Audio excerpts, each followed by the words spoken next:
జగన్మోహన్ రెడ్డి హయాంలో జరిగిన భారీ లిక్కర్ స్కామ్కు సంబంధించి ఆయన నీడగా చెప్పుకునే ఇద్దరు వ్యక్తులనైతే నిన్న ఈడీ ప్రశ్నల వర్షం కురిపించింది. దాంతో వారిద్దరూ కూడా సమాధానాలు చెప్పలేక ఉక్కిరి బిక్కిరైనటువంటి పరిస్థితి. ఎవరా ఇద్దరు అంటే అప్పట్లో ఓఎస్డీగా పనిచేసినటువంటి కృష్ణమోహన్ ఒకరైతే, ఆ జగన్మోహన్ రెడ్డికి కార్యదర్శిగా పనిచేసినటువంటి ధనుంజయ రెడ్డి మరొకరు. అంటే ఒకరు సీఎం కార్యదర్శిగా ఉంటే మరొకరు సీఎం ఓఎస్డీగా పనిచేశారు.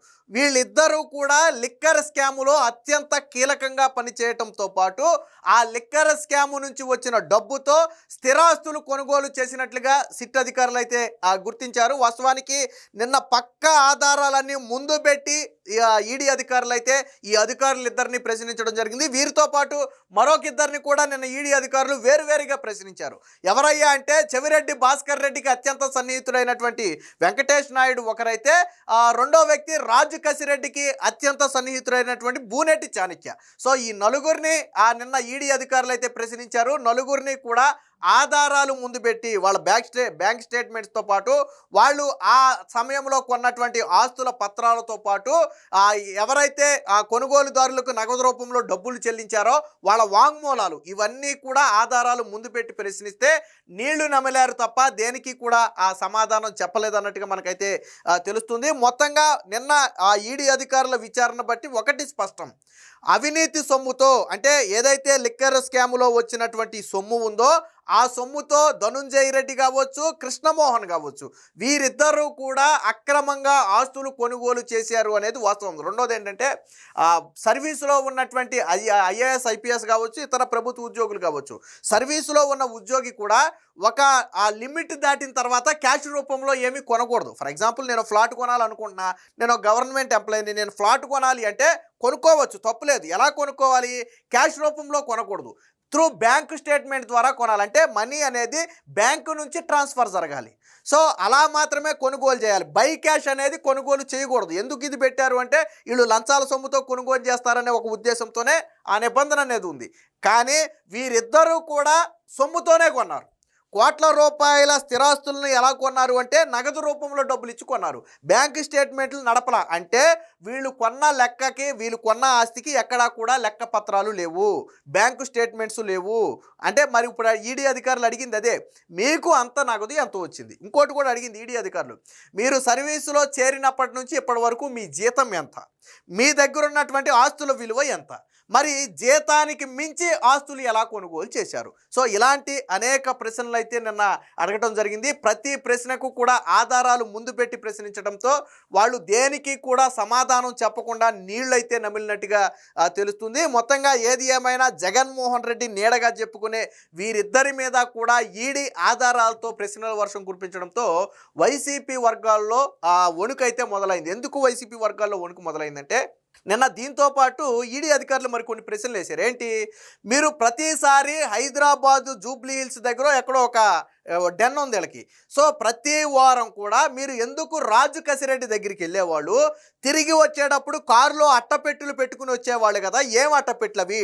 డబ్బు అట్టపెట్టెలేనా? డబ్బు అట్టపెట్టెలు అయితే ఆ డబ్బు మీకేనా లేదా మీరు ఎవరికైనా చేర్చారా అని అడగటంతో పాటు అంతిమంగా ఈ మొత్తం లిక్కర్ స్కామ్లో ఫైనల్గా డబ్బు ఎవరికి చేరింది? 3,500 కోట్ల రూపాయల ఈ లిక్కర్ స్కామ్లో నాకు తెలిసి పైన ఒక 500-600 కోట్ల రూపాయలు వీళ్ళు పంచుకుని ఉంటారు. కింద వాళ్ళు 500-600 కోట్లు వాళ్ళు పంచుకుని ఉంటారు. బట్ మిగిలిన 3,000 కోట్లు ఎవరో ఒక వ్యక్తికి చేరింది. ఎవరా వ్యక్తి? ఎవరికి చేరింది డబ్బు? చేరటంలో మీ పాత్ర ఏంటి? ఏ రూట్లలో డబ్బు చేరింది? దీనికి కర్త కర్మ క్రియ ఎవరు? ఇలాంటి అనేక ప్రశ్నలు అయితే నిన్న ఈడీ అధికారులు అయితే అడగడం జరిగింది. సో వీళ్ళ నుంచి అయితే ఎటువంటి సమాధానాలు లేవు అని మనకైతే తెలుస్తుంది. సో ఏం జరిగింది అనేది ఒకసారి వార్త రూపంలో వచ్చింది, ఒకసారి చూద్దాం. సొమ్మెవరికి చేరింది? జగన్ నీడలపై ఈడీ ప్రశ్నల వర్షం. ధనుంజయ రెడ్డి, కృష్ణమోహన్ రెడ్డి విచారణ. ఎవరి ఆదేశాలతో రాజు కసిరెడ్డిని కలిసేవారు? ఆయన నుంచి తీసుకున్న డబ్బు ఏమైంది? సర్వీసులో వచ్చిన జీతం ఎంత? కుటుంబ సభ్యుల పేరిట పలు ఆస్తులు, వాటి కొనుగోలుకు డబ్బు ఎక్కడిది? కీలక పత్రాలు ముందుంచి ప్రశ్నలు. సమాధానాలు చెప్పలేని ఆ ఇద్దరు చాణక్య వెంకటేష్ నాయుడిని ప్రశ్నించిన ఆ ఈడీ అధికారులు అని చెప్పి వచ్చింది.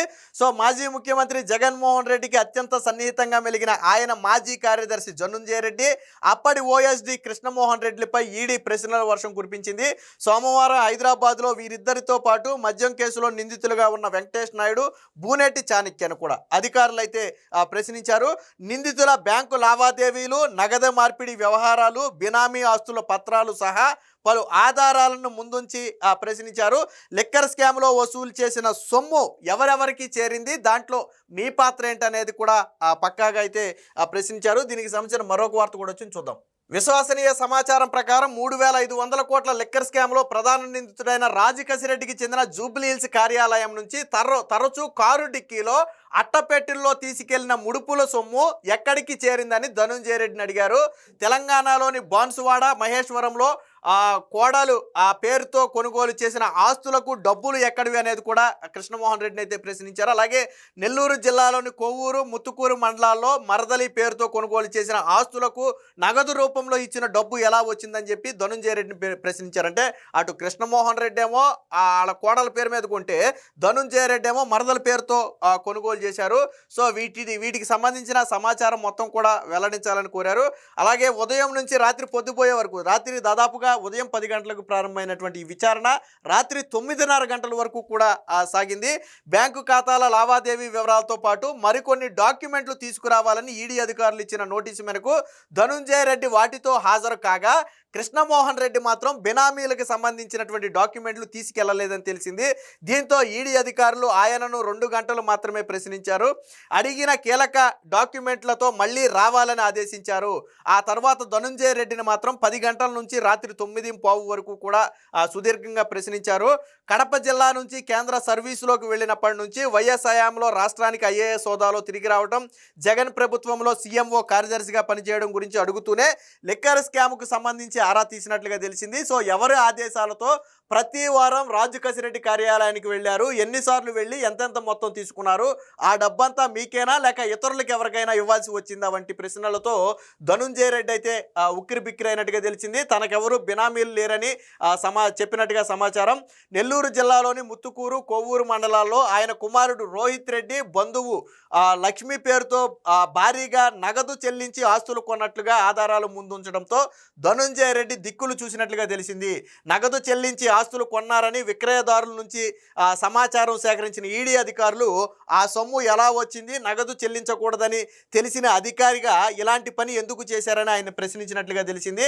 అంటే నేను ఇందాకే చెప్పా కదా, ఒక ఐఏఎస్ ఐపీఎస్ అనే కాదు, ఏ ప్రభుత్వ ఉద్యోగి అయినా ఒక పరిమితికి మించి నగదు రూపంలో ఏవి కూడా కొనకూడదు. అది నిబంధన. అది ఫర్ ఎగ్జాంపుల్ 1,00,000, 1,50,000కు మించో లేదా 2 లక్షలకు మించో ఏదో ఒక లిమిట్ ఉంటుంది.